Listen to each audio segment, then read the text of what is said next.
We all know Australia as the place where every single living thing is out to either eat you or just ruin your day. So you'd think people would stay clear of the Outback, right? Wrong. Whether we know of the dangers or not, humans want to brave the outdoors, and sometimes the things that lurk in the outdoors often come to you. So really, you're not safe no matter where you go. Enjoy these allegedly real sightings of monsters in Australia. If you want to be in a future video, feel free to submit your true stories at darknessprevails.org. The Lake's Secret by Riley W. I'm 16 years old and live in Australia. My family and I have always enjoyed water skiing as long as I can remember, and Burrinjuck, practically a lake, was always a family favorite. During the summer holidays, we packed our bags, equipment, and were quickly on our way. Sure, the drive there was boring as heck, but what was going to come would be far from boring. When we arrived that year, it was dark, and we had to go through the gates to get in. We then asked the receptionist for keys to the cabin. While the rest of the family went to get the keys, I was waiting in the car. I was watching a YouTube video on my phone, and I only had a minute left on the video. When it was over, I looked out of the window to see what there was. Though I couldn't see much in the dark, I could see a few ferns and trees, but something wasn't right. There was a strong feeling of fear washing over me. No matter how hard I looked, I could not locate what was causing me so much fear.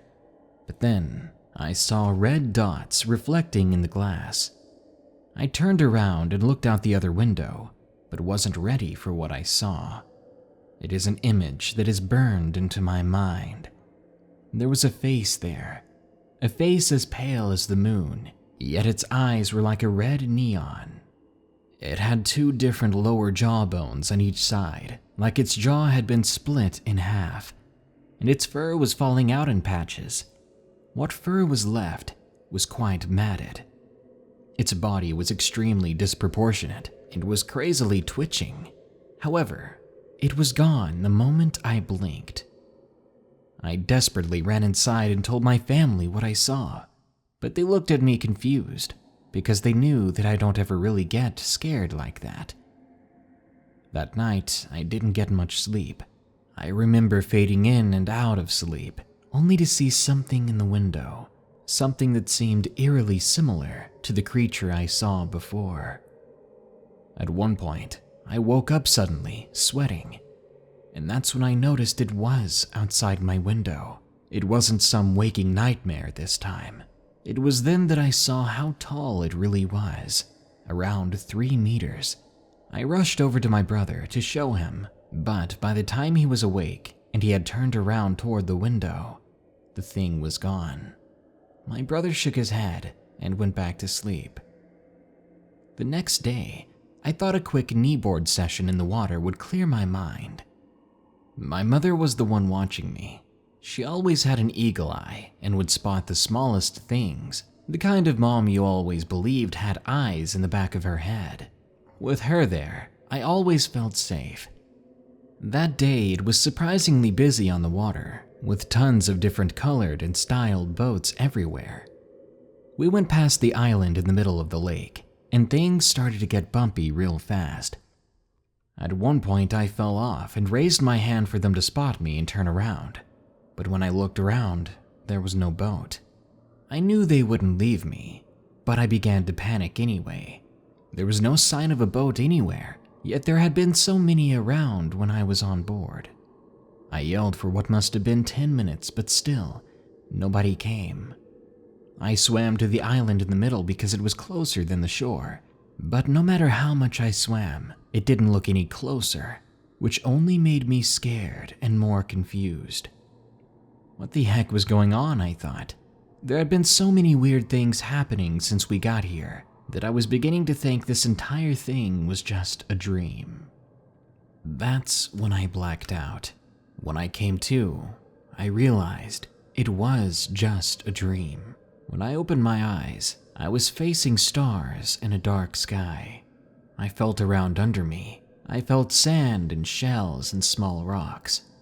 I was on the shore of the lake, the shore near the cabin. I began to wonder how I got out of my room and why I had such a weird dream. Why did it feel so real? I was even still in my boxer shorts, as it had been so hot in the cabin when we went to bed. I lifted myself up, and I winced at the pain in my chest. There were some small cuts on me. Where did those come from? I thought. Barefoot, I began to walk back to the cabin, too tired and confused to be as terrified as I should have been. As the rocks were butchering my feet, I had to rest for a moment on a nearby rock. From this spot in the thin forest, I could see the lake still, could see the waves lapping at the shore. That's when I saw it again. It was sitting there by the water, seemingly watching the waves. I could just barely make out the red in its eyes from that side view. It didn't move, but the moment I saw it, I panicked and knew I had to get away from it. My feet hit the ground, and I once again winced in pain. I endured it, running with my feet getting more torn. Almost back to the cabin, I stopped behind a tree and began to pant. I had to catch my breath before I continued. I was entirely exhausted and had underestimated how far away the cabin really was. I remember thinking, how in the world did I even get out here? My feet weren't sore, which they would have been if I walked all the way out here in my sleep. It was more like someone had carried me out there. For what reason, I don't know. Before breaking into a run again, I began to hear a strange clicking sound. It was like that slow vibrating noise your throat makes when you hum with an open mouth as slow as you possibly can. It sent chills down my spine, and whatever was making the sound was getting closer to me by the second. I burst into a sudden run, making a straight line for the cabin, but as I did, I heard something behind me. Something rustling through bushes, something that had no trouble catching up with me. Just as the tears began to roll down my face, I hit something, hit it full speed, and was knocked right on my back. I looked up to see my mom and my dad with a flashlight. They were out there looking for me. Now that they had found me, they were begging to know what had happened, wondering if I had snuck out, and for what reason. Now, I don't know why I did this, why I replied the way I did, but I simply said that I had gone outside to use the bathroom. Deep down, I just couldn't tell them what really happened. I had no explanation myself, and there was this fear inside me that if I admitted to everything I'd seen and experienced that night, it would make it real. It would make it all the more tangible, and I didn't want that. When the trip was finally over and we were on the way home, I could have sworn I saw those red eyes in the distance on multiple occasions, and I began to fear that it would follow me home. And even when we did make it home, for weeks I was afraid to go to sleep because I thought I'd open my eyes and not be in my bed, or even worse, be only inches from the thing I saw at the lake. Bunyips Are Real by Declan H. I live in Perth, Australia. I thought it'd be a great idea to drive towards Darwin to get some more info of the Outback and to enjoy the outdoors. I packed my car up, filling the back seat and boot with clothes, snacks, movies, and other outdoor things. That car, a small white 1999 Ford Festiva Trio S, was gifted to me by my pop. I decided to go on this trip alone, figuring it'd be more fun that way. Anyway, I was around 2 days out from Darwin, and it was getting late. I had been driving 2 to 3 days by then, and I don't like driving at night. As such, I pulled over into a parking bay to catch some rest before heading off. I got out of my car to take a leak. I had had several bottles of water within 2 hours, and that can cause a man to burst.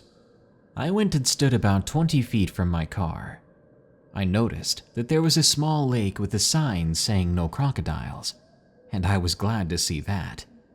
As I finished up, I began to hear something. It was like a low grunting noise, akin to a boar or wild pig. That's what I thought it was, and I went and grabbed my torch. I pointed the light toward the lake, and that's when I heard something roar. It was so loud, I felt my bones rumbling in my chest. This was not a lion or bear or anything like that, because the sound was now like that of a pig mixed with a man shouting. And then, something burst out of the water of the lake, and because it was scrambling toward me at such an insane rate, I didn't have time to shine my light on it before I started running. I ran with fear stretched across my face. Quickly, I jumped back in my car, shut the door, and locked it. I ended up slamming the door so hard when I shut it that the window cracked. I tried to start the car, but it was freezing cold that night, and my engine had gone cold. I looked outside, and I saw it. It was huge, easily 7 feet tall despite being on 4 legs. There was a yellow shine in its eyes, and large tusk-like fangs coming from its upper jaw. I managed to start the car and speed out of there. I'm not entirely sure what I heard after that. Perhaps the sound of the dirt and rocks being kicked up at the thing, the sound of the creature squealing in pain or anger. But I didn't care. I drove to the nearest town, which was about 4 hours away, but I got there in about 3. I went straight to the local wildlife rangers, and I told them my story. They looked at me confused. When I left, a native Aboriginal woman stopped me. She had heard what I said and asked me what sound the creature made. I tried my best to recreate it, ignoring the humiliation I felt when I did. But the look in her eyes, I knew I had struck a nerve. Suddenly, she grabbed me by my shoulders and said with a shaking voice that what attacked me was a bunyip. I'd heard of bunyips before, thought they were myths, until she showed me an old photo of something she claimed was the body of a bunyip. I did manage to get the rangers to head back out there with me, and we did find huge tracks, but they simply told me it was dingoes, even though one track was nearly half the size of a dingo. I drove home, a bit upset. I had nearly gotten eaten, and the rangers thought I was crazy. I later went back to that same spot, this time during the day, and I ended up seeing rangers placing a barricade around the parking bay. Something tells me they know more than they're letting on. From now on, I'll never travel alone, and I'm glad that my car was tuned up before I left that day. If it hadn't been, I fear I wouldn't be around to tell this story. I would have become Chow. I could have been Chow for a bunyip. Unknown Creature Attack by Anonymous. I'm going to tell you a story that I've kept with me for a very long time. Years ago, I used to live in Australia. I had a job as a forklift driver at a warehouse. Driving to the workplace was annoying enough. It was deep in the country. In fact, behind the warehouse itself was nothing but wilderness for miles. One day, I got into work pretty late, and I mean 3 hours late. After loading and unloading crates, I finally finished and caught up with my work. By then, I noticed it was very late outside. I could see the full moon shining through the roof windows. After parking my forklift for the day, I went to relieve myself in the bathroom. It was around that time that I heard a noise coming from the roof. It sounded like footsteps, extremely heavy footsteps. I ignored it, thinking that maybe a branch had broken and fallen onto the roof. As I grabbed my keys and was about to leave, I noticed the light where the moon was shining through. There was a shadow moving under it. I knew right away that there was something on the roof of the building. Creeped out and nervous, I began to walk quickly to the door. Immediately, a disgusting and powerfully putrid smell filled the entire warehouse. It was so strong I was gagging. I wanted to throw up, and my coworker Jake opened the outside door all of a sudden and said, "Oh my God, what's with that smell, dude?" I asked him, "Jake, why are you still here? I thought he had gone home hours ago." Jake replied, "I forgot my phone, dude, and then I smelled that, whatever it is." He plugged his nose and began to waft the air with his hand. "Man, it smells like someone soiled themselves or passed away in the AC unit or something." I noticed Jake's eyes suddenly look toward the ceiling. Then they widened, and Jake's entire body froze. I said to him, "What's wrong?" He didn't answer, just kept staring, petrified. I turned around and looked toward the ceiling, and I saw it as well. It was a massive figure staring at us, looking down from the roof's window. I couldn't see it too clearly, but I could tell that it was big, hairy, and it seemed to be the source of that disgusting stench. Never pulling my eyes away from it, I backed away and said to Jake, "Jake, back up real slow and start your car." He wasn't moving. I could tell because I didn't hear anything. I yelled then, "Jake, get your freaking car!" That's when he snapped out of it and took off, sprinting for his vehicle. I left my vehicle behind. It was on the other side of the building, and Jake's vehicle was closer and safer in my opinion. My heart was pounding as I ran towards his car. I was panicking more than I ever had before. I could hear that thing crawling on the roof and getting closer towards our end of the warehouse. But we made it. I climbed in the car with Jake, and he floored it down the road. Before we could make it into the distance, for a moment, I just barely heard loud, crashing footsteps and heavy breathing. But I was not going to look back.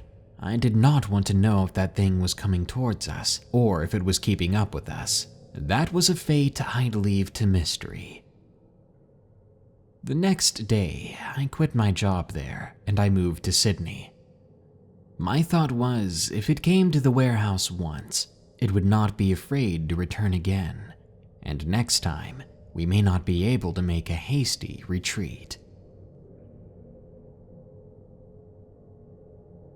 The Thing in the Bush by Tommy. I was 6 years old when this story took place. It was a long time ago, but I remember it like it was yesterday. I guess that's what happens when an experience is so horrible. Anyway, when I was 6, I was up in my grandparents' house near Sydney, Australia. And inland from Sydney, boy, there's a lot of bush. Thick and heavy and always dry, more often barren than anything. This is a place called the Blue Mountains, known for its world-famous The Three Sisters, an unusual-looking rock formation. And here, again, it's incredible how much bush there is.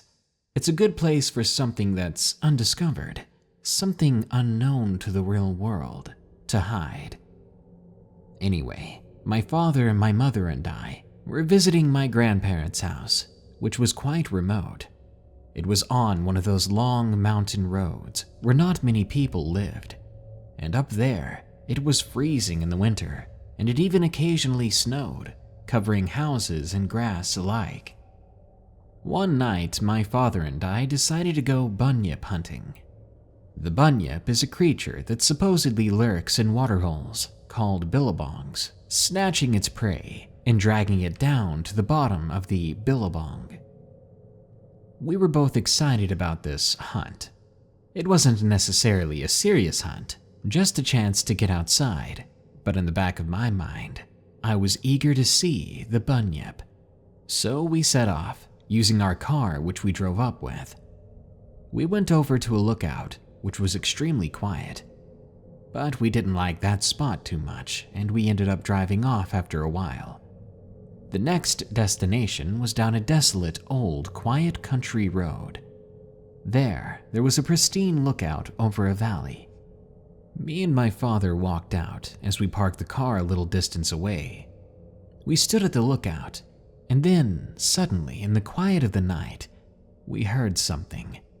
A thing, a monstrous thing, smashing its way through the bush, breaking the silence of the night. It was knocking away entire trees and branches and shrubs, just twigs in the way to it. I ran. Oh boy, did I run. My father would even say that he'd never seen me run so fast. My father and I jumped in our car, and we took off. We drove back to the house, nearly crashing into trees, and soon told the rest of the family what had happened. No one could really explain it, and none of us had any clue what it may have been. I'm happy I never saw what that thing was face to face, because if I had gotten that close, I probably wouldn't be around. Something in the Outback by Daniel B. This story takes place when I was about 10 years old. When I was 10, I took a trip to Australia with a program that sends students overseas for a week or two to learn more about cultures. About halfway through the trip, we stopped at a farm and we were sleeping in cabins with our different groups, guys in one group and girls in the other. There were a few guys I was really good friends with. Let's call them Dustin, Gabe, and Sam. Even though I had only known them for barely a week now, I still trusted them enough to believe me. One night at about 1 a.m., I woke up and had to use the restroom. I walked outside and I noticed it was colder than it had been before, which would make sense because it was winter. And beyond that, it was absolutely quiet. Keep in mind, this is the Outback, and usually you hear bugs and other animals. So the moment I stepped foot outside, I had this strange feeling, a creepy feeling, as if something or someone nearby was watching me, just out of eyesight. Because of that, I was looking around everywhere, trying to make sure that every angle was covered, trying to make sure that I was just as alone as I should have been. I feel it's also important to note here that the bathrooms were not near the cabins, which made this even more creepy for me. When I made it to the bathrooms, there was no one there. I quickly did my business in the quiet night, and I washed my hands.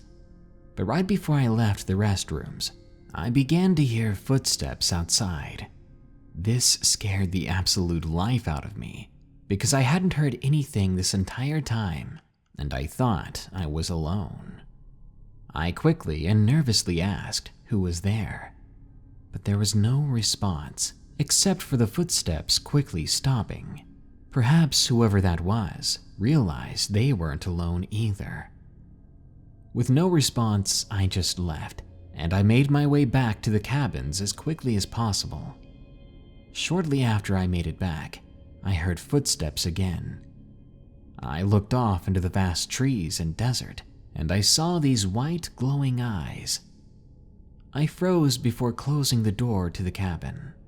I couldn't and didn't want to move as I looked into these white, egg-like eyes. They weren't human at all. They were too big. Again, they were the size of eggs. I feel like it's best to mention here that we were about an hour away from civilization on this farm, and it would be impossible for a person to get out here by foot unless they had the gear to survive. After seeing those eyes, I slammed the door shut and woke up my friends. Dustin instantly noticed the eyes too, and now they seemed to be moving. My other friends, Gabe and Sam thought I was joking with them, or perhaps playing a prank on them. So they stayed put while Dustin and I investigated. As we drew closer to the eyes, we stopped a few times, seeing a figure that made my blood freeze. We could tell that whatever these eyes belonged to, they were very, very tall. Around 10 feet, in fact, with arms that had claws and antlers on its head. But fearing or dreading to get any closer, we did not get any more details than that. With the idea that if we got too close, we would meet a gruesome end, we decided to keep our distance. The last thing we wanted to be was another set of missing children. We went back to the cabin, locked the door of course, and tried to relax again. But once we were able to calm down and tried to get some sleep, we heard the most blood-curdling scream, coming from something that was far from human. But thankfully, that was the last of it. Now, being so young at the time, it was the most terrifying thing, like I had stepped foot into one of my own nightmares. These days I'm wary of the Outback, wary of any sort of wilderness, and I try not to go outside alone, especially at night.